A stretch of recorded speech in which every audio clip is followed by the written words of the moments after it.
harassed by demons. They say I'm not good enough, speaking lies to take my freedom, telling me my time is up.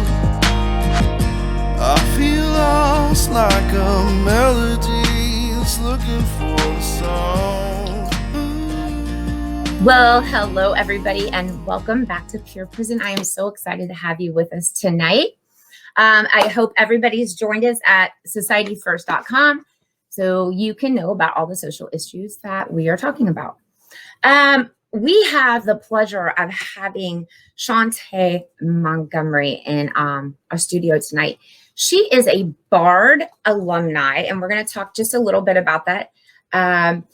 Basically, I got the opportunity to watch something called College Behind Bars. It's on Netflix. It was actually a CBB, I think, series. And it's a Lynn Novak and Ken Burns. It's a 4-part documentary. I got about 2.5 hours into it, and it is amazing. Now, what it tells is it tells the inspiring and thought-provoking story of incarcerated college students in New York State Bard Prison Initiative. Now, New York is very progressive. We all know that they usually do things way before anybody else, and it's amazing. The film follows them through their journey for 4 years, and it's a groundbreaking exploration of incarceration and rehabilitation. It's injustice, the race in America. It's basically just a powerful, informative documentary on education behind bars. And our goal today, one of the highlights that I want to address is women. I know in Florida, personally, women do not get as many opportunities as men. There are more men, there are more compounds, there's just more. And why? I'm kind of, I don't understand why. I watched while people didn't get the opportunity. So today, I have the pleasure of introducing Shawnta, and I'm going to unmute her mic and bring her in. Hi, Shawnta. How are you? I'm well. Yourself? Oh my gosh, I'm doing good. I am doing good. So I'm super excited to talk to you today. You have such a success story. Thank you. About, I think it was like maybe 20 minutes into this series, you were on, and I was captured. You were so inspiring. So we have so much to talk about. So let's go ahead and start with a film, how you became involved in Bard with the College Behind Bars, and can and then tell me a little bit about that. And I got a big question for you, Okay. because just as somebody who's been incarcerated, I have a question. So tell me a little bit about how this happened. How I entered Bard was really, honestly, it was through friends, just like pushing me, friends that I have made, pushing me to try to apply for this college. And I had attended college in Bedford Hills, which is the reception area. That's where everyone goes after they I really hate to use the word like sent upstate, but basically after your sentence, you go to Bedford Hills, and that's reception, and they kind of like sort you out, right? Who's medium, who's minimum, who's max. And I was over there, and I had attended college, but I had to basically get used to the environment I was in, and so I got in a little bit of trouble. But then then I was drafted, which when you're drafted, it's like your status went down, you're behaving well, your sentence went down, period. So they want to put you in another facility, which is like medium. I think Chicago's like medium minimum. Got it. It kind of works that way here, sort of. Right. So went over there. I was like in 2013, I believe. And, my friends were just like, hey, it's this college here. You should try it out. It's great. It has all these benefits. I'm just like, okay, whatever. But I'll give it a try because, it was like everybody's trying out for this. And they only had 13 seats available. So you didn't know that going in. Like, you would sign up for college thinking like it's just going to be like everybody's going to get in maybe, whatever. Or, if you sign up, you would get in. No. It's a whole process. Like when you sign up, you have to take this we have to basically write like a paragraph or short story Like really an quick. essay? Like an essay to get in. Okay. And you thought that was like the end, right? They were going to read your Yeah. essay, see if you were smart enough and let you in. But no, then it was an interview. It was an interview after that. They're like, oh, yeah, you got an interview too. So you have to interview for this. And you have to explain why you wrote what you wrote. And it necessarily does not even, oh, girl, it's so crazy. Because. And mind you, you're incarcerated right while this process is going on. Right. So it was very intimidating going in because the interviewers were very like, they were just intimidating, right? Because they asked you serious questions, but the questions come out of nowhere. It's like, hey, what would you do if you had, $5 million and, what would you do? It was just like left field. You're just like, what? I thought we just want to go to college. Like, so you have to kind of like put you on the stage. You have to like, you're like asking me about my life and what I want to do. Everything was the reason why you went to college. So it was very stressful. And knowing that it was only 13 seats left, like 13 seats available. So you went back and you went into your cells and, they'll say like, this day will be announcements. We're thinking like, it's going to be on the board or something, right? Right. No. Like a envelope slipped under your cell door. Congratulations, you're accepted. Yeah, it was really intense. How'd that feel? How did that feel? It felt great. Like I felt like I was in a competition. I kind of like won a prize somehow, right? Because there's only 13 seats, and literally the whole majority of the whole prison of females were going down to the visitation room to do the essay and try to get in. And the people who didn't get it, it was just like, oh wow, I'm sorry. But inside you were like, yes, I got it. Right. Now, I know that this was a documentary. Mm-hmm. Being incarcerated, what made you trust these people? You saw Lynn and Sarah? Do what? Lynn, Sarah, Salim. I just, what it was? It's just because they they basically treated you like a human being. Like it was just a casual, regular conversation. Like they didn't pry. Like it was just, I guess they kind of seen you. They just acknowledged you as just a person. It wasn't okay. Rather than like you're an inmate. A resident. Yeah, it wasn't like you're an inmate. What did you do? Like, now, how did you get here? One of the things, when I tell you, it struck me so hard, and I literally had to pause because I was teared up often during this because it was just so inspiring. But the founder himself was standing in the class talking to the men, and here's what he said. And I urge you guys to go and watch this. It is transformational, and it affects our society and the fabric of what we're doing inside and then outside. Anyway, he said, it's not my business what you did. You're in a classroom and we're going to treat you like you're in a classroom. And it's not just a classroom. It's a college. It's a real college. And when he said that, because that is so down to earth, I thought that it's not my business because I loved it. Yeah, I love Max. But that's how a lot of professors came in. Like all of them came in with that mindset. They held you to that standard. It wasn't a pity party. It wasn't like, oh, you're incarcerated, let me just, take it easy on you. You might not know this. And no, it was, listen, we're doing APA style. I don't want MLA. You want you to cite here. I'm not taking the paper late. If I do take it late, then it's 20 points off automatic. It was just they held you to that standard. And I watched that. Okay, so while we're speaking about that, let's go back a little bit. Tell me a little bit about your education prior to being incarcerated, because you have the medium story, I think, for at least the amount of knowledge that you had acquired before. So tell us a little bit about the education you had prior to going in. I graduated high school. That's really the gist of my education before incarceration. I graduated high school, and college was not a thought. It wasn't a thought. Okay, so you just stopped there, and that's why I say medium, because there's so many who never had any, They know nothing. They Right. quit like what, 6th grade, 7th grade, started doing whatever.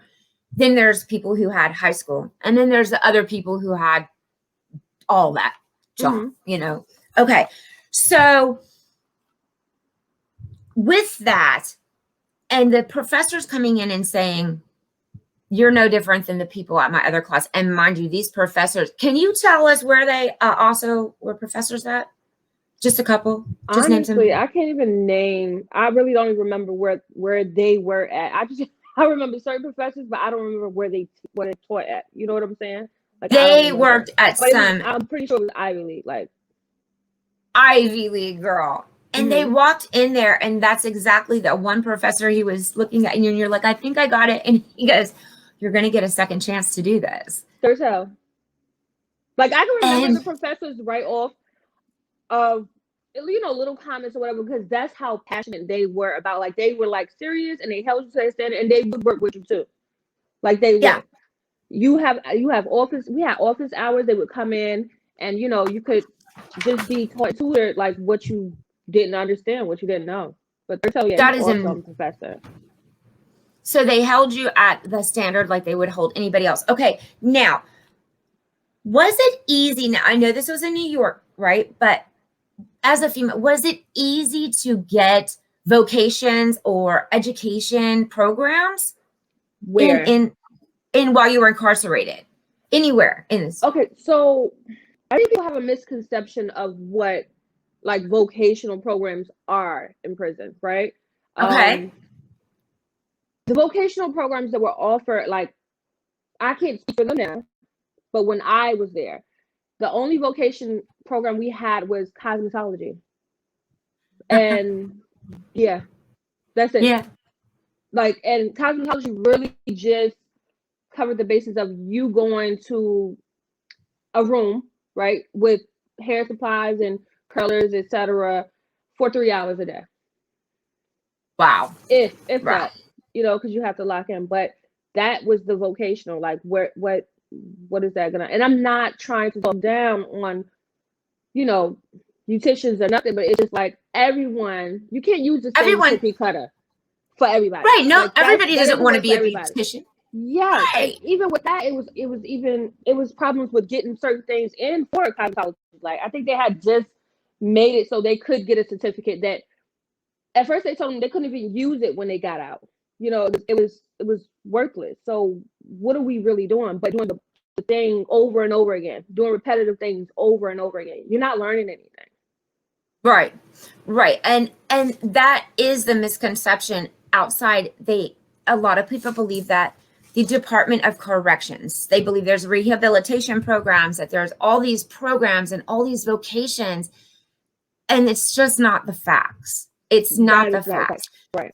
And it is harder for women. First of all, there's more men camps. There's more men everything. It is harder for women. There's not as much. Like you said, in cosmetology, they have to fight just to get the products, just to teach just to get it approved. It was like so hard just to get certain things approved. Like, you would hear the cosmetology, you know, students that would go and, we can't get this. We got to get it approved by such and such, and she's not trying to approve this, and it was just like hard. It's just hard to like move up in anything.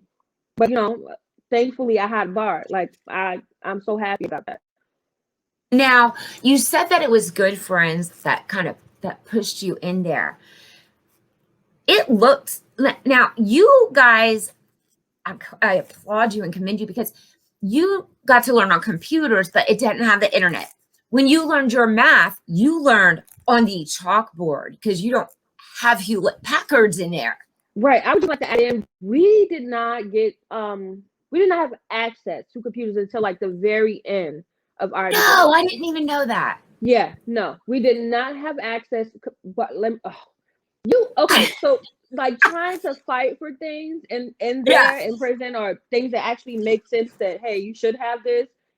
We didn't have that. So all the papers that we did, majority of all the papers we did was handwritten, and we had to handwrite over and over. And we're talking about 15 to 25 pages easily, writing over and over again. We had printouts that had to get approved, that we needed for like a research paper, or we needed, you know, information about something we didn't have the books for. We had to get the printouts. Our professors printed out for us. Right. Say, Because you can't go to the COs. What do you want to research? We will write it down. You know, what do you want to write about? What's your thesis, etc.? What information you need? What sources? And we would actually give this to the teacher, to the professor, and then they would go out and then come back in and try to get the papers in. And all of the papers could not come in. Like, it would be denied for what various reasons. And same thing with books. They would be denied also, you know? Yeah. So even though this is a program that's there, it's still denied. And why? What? Yes. It makes no sense to me. Now, with that being said, even more, what made you stick with that? It's hard. It is hard. I mean, I remember late nights stand up and trying to do papers. You must like to learn, because I tell you, I'd have given up in 2 years. No, it's honestly it's you know that you don't have any other choice. Like, if you're going to BPI basically like open like that education and knowledge that they gave you or that you earned, right? Or they were teaching you, it opened your eyes to say, hey, you know, I want to be better. Like, I this is interesting. Like, I actually like this. Like, oh, well, I didn't even know that. You understand? So it was like they kind of like stirred up the hunger for that knowledge. And reflection of yourself. I mean, just books that we read, will have you thinking like, oh my God, this is so relatable. And the thing is this is something new. Even though you graduated, this is a cognitive thing now. Something has switched in your brain, right? Right. And that's what education does for you. You know, you can't stick people in a cage and expect them to just, you know, wipe this side of the wall repeatedly and you're going to change. You know, you're going to see that you have the power, you have the knowledge to be able to do that. No. What am I doing? Wiping the same wall, the same, you know, over and over again. What is that teaching me? It's not teaching me anything. We're not healing. We're not focusing on what got me here. We're not opening those doors that, hey, you can do it. You know, if you apply yourself. Yeah. Exactly. Seeing inside. I love that. It was at this point. Okay, because here's something that I believe in and I talk about a lot is trauma. Every single person has trauma. And one of the things that I have personally experienced is the trauma that comes from things that were a learned behavior from my family. It was a learned behavior, and I believe that was who I was. So for so many years, I was not being true to who I was. And I love that at this point, this educational program showed you to go inside and ask you, what do you think? What's your perspective? How did that make you feel? Somebody asking you that? Yeah. So it's basically like someone's giving you the microphone for your voice to be heard, right? That's what they're doing, essentially. Or the key to unlock the door for this to come out. Like, how do you relate? We read so many books that touched on so many different subjects.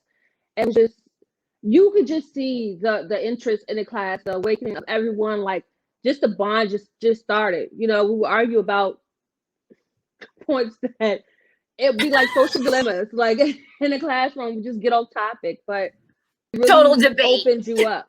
Yeah, education really opens your eyes to a lot of things that you just have no idea. And an idea that was never presented before, whether you quit school or whether you didn't learn it or whatever the case may be, it's eye-opening. And the thing about education is it is restorative. It gives you something. It gives you knowledge. It gives you self-esteem. It gives you self-respect. It lets you be a better person. And I love it.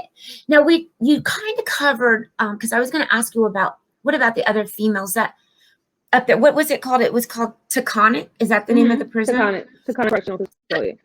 What you kind of touched on wiping down the walls every day and about them. They weren't in education. When I said that, it was kind of like a figure. When I said that, it was kind of like a figure of speech, but kind of when you put it in retrospect, no, it wasn't, because you can be trained, right? Or they would train you to shine the floor, right? I could come out and I'll be the best floor shiner. I think Stacey has said this and another thing, but I could buff the floor. I could make it the shiniest piece of towel you ever seen. But what is that teaching me? I'm gonna come out and be a janitor. You understand what I'm saying? What can I learn? How can I be better? What can I learn from that? How can I climb up the social ladder? How can I invest in myself? How can I Yes. improve myself? Instead of, Yes. the rules of, having your cell in compliance, and you can't have nothing here, and buff this floor. And we have state inspections where people will walk around, the important people walk around and, oh, this Oh, prison is not bad at all. This is nice. And they will bribe women with, hey, we'll have a pizza, if we win best unit. Like, we're basically in there cleaning. We're cleaning. spit shot and everything. Believe me, So that's yeah. inspection So time. right. It sucks. Exactly. And inspection time's like 3 times, 4 times a year, and that's not counting the little ones. I forgot what they used to call this guy, Bucket Joe Bucket or Bucket Joe or something like that. And he would just like be the judge of who won. But just crazy how that just So that's something I wanted to touch on too, is what were the prison employees like with you and your others that were in your class that were at bar or BPI? Okay, so it was, I'm gonna be honest, it was mixed, right? But majority of the people that worked there were so supportive. They were so supportive. Like the COs, very supportive. Oh yeah, they bar students. Oh yeah, they would actually want to be on our unit because they knew that, we're not trying to cause any trouble. We don't want to get into any kind of drama. We just literally want to be able to study and do our papers and have little, debates or whatnot. And they would want that unit because it would literally be quiet because we're all writing our papers over and over again, or talking about a book, or just trying to understand, doing homework. We're like going to class, So that, I mean, they were very supportive. Like, you better get that, But like the superintendent wasn't, because it was just like, oh God. It was like a real battle to get certain things. It is a battle, and it's always red tape. But the thing is you did it. You got it done. Now, I know that you go around the country and speak, which is amazing. You talk to a lot of communities. Do you get the sense that people are starting to, understand what's going on wrong with our justice system, with what's going on inside? Do you think that they're starting, like the people that you're talking to, are they starting to understand this? I can't really speak for them. I would like to think that they take something away, and it's I feel like, when I speak, I reach someone, like someone gets it, or someone is like, oh wow, they, I had no clue. Well, I guess more what I was asking is the feedback that you do get. Do they understand that about mass incarceration and what's going on with all of that, with the people that you do speak to? Yeah. Is it becoming more public knowledge, you think? I feel like it's a bigger light on criminal justice, period, and imprisonment and women's facility. I feel like it's definitely a big light. Like Pricilla, I feel like she's like trailblazing, and other people, Abby, I think I spoke at another event. Yeah, so I feel like it's really picking up. Yeah, so I do feel like people get that message. I don't feel like it's me. I feel like it's, the documentary, and just people, just BPI, speaking out and having these forums for us to speak and talk to the people, for them to understand that, hey, this is what's going on, and this is how I did this, and just letting them know how it's really unfolding. So yeah. Now, we talked about, men and women and how much there is for men.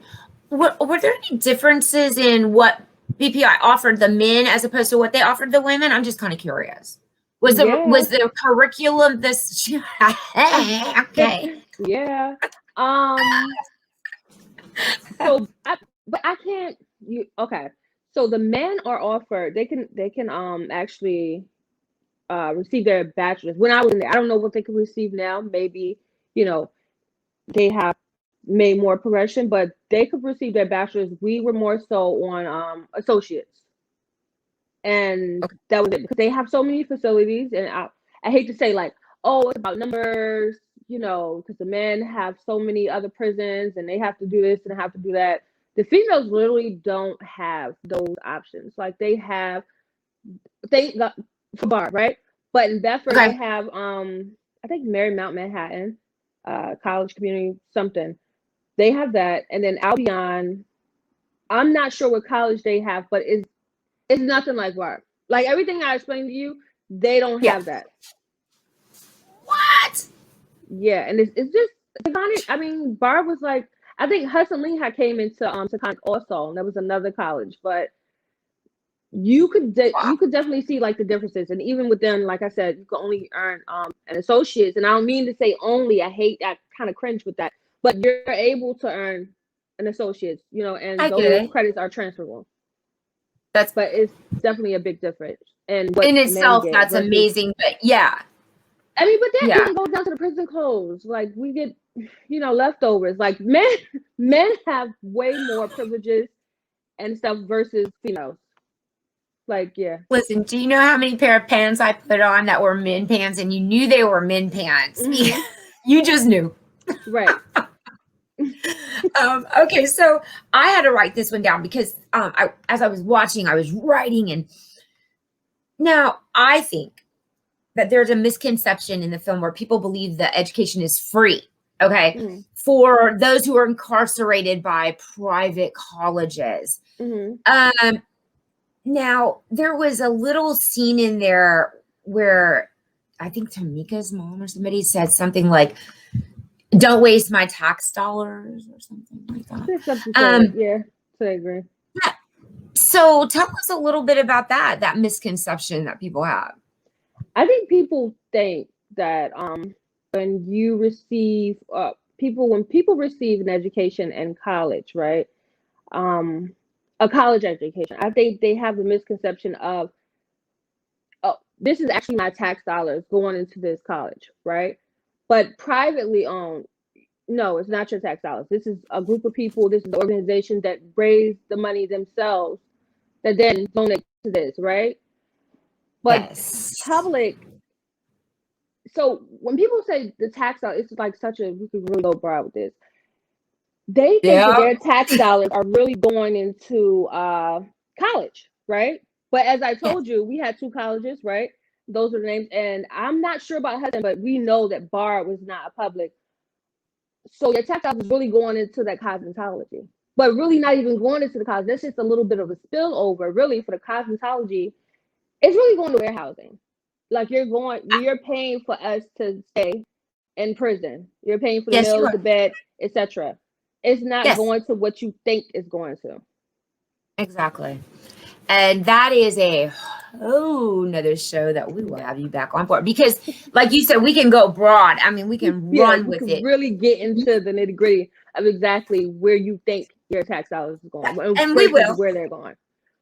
Oh, we will at some point. I just got a lot to do right now, but we're going to come back to it because that's for real. Now, your growth in this documentary was just astounding, and that's only for what I've seen. I haven't even got to finish it. I mean, so in the film, you mentioned something about being a woman of worth.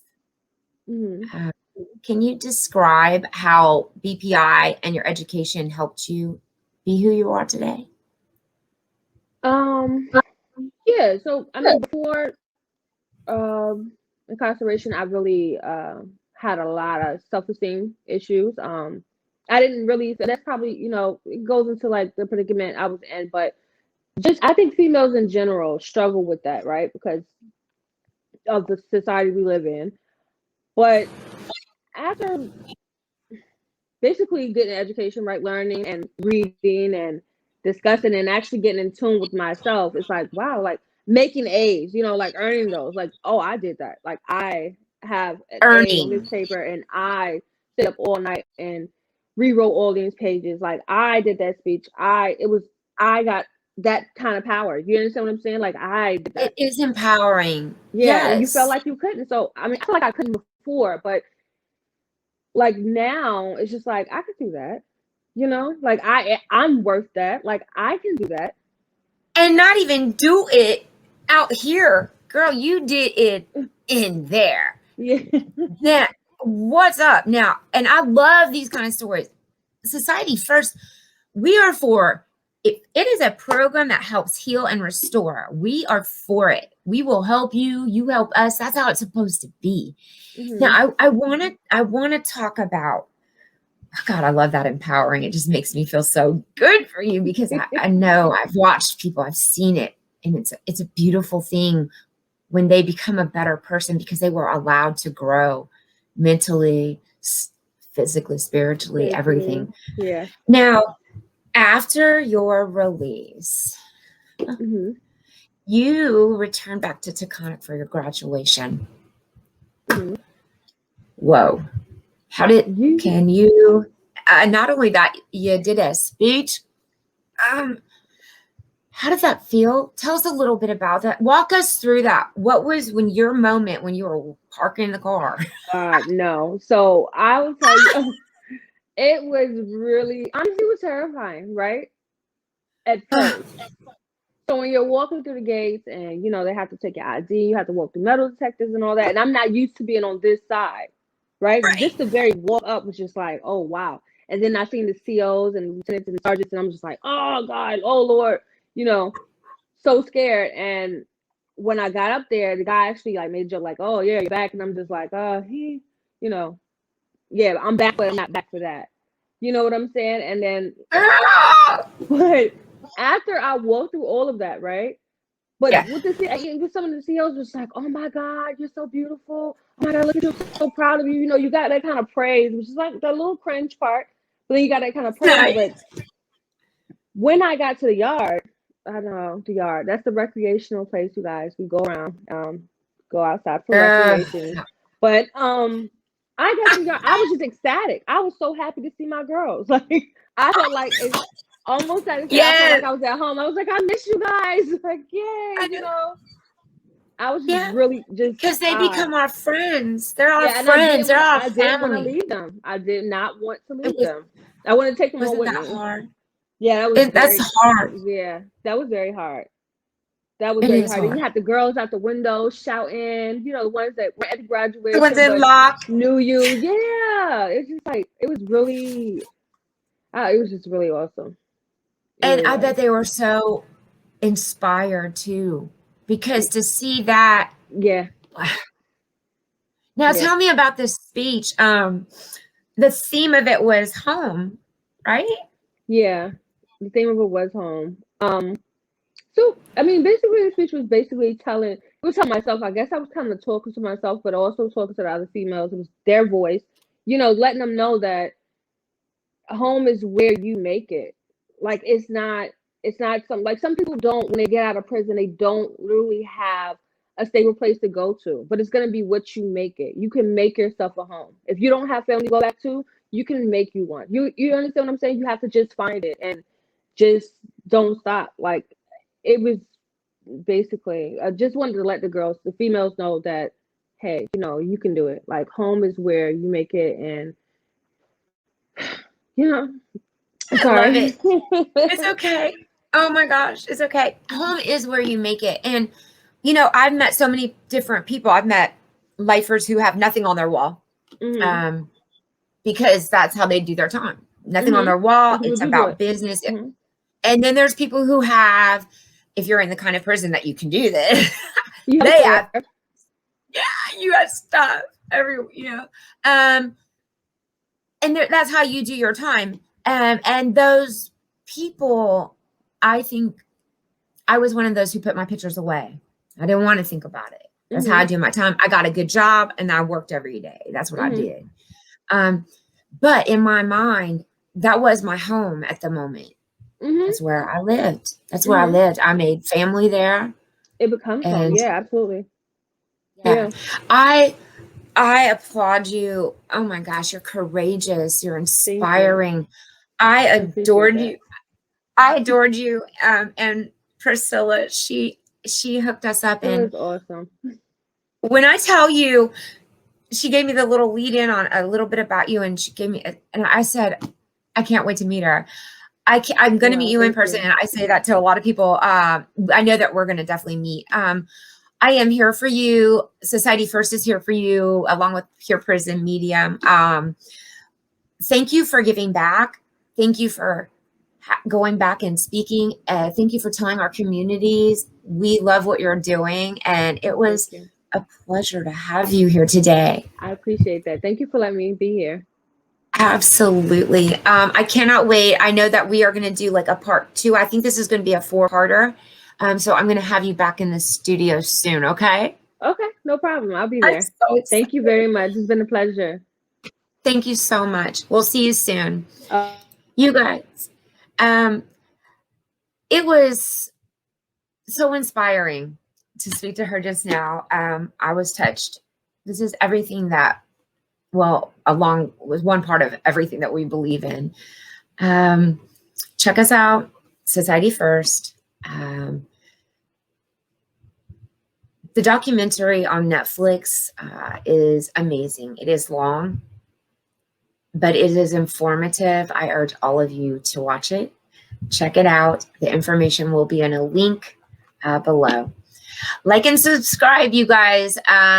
We're going to be doing big things. We can't wait to bring some more podcasts to you this week, and I look forward to seeing you. Remember, peace or pain. Bye, guys. Okay.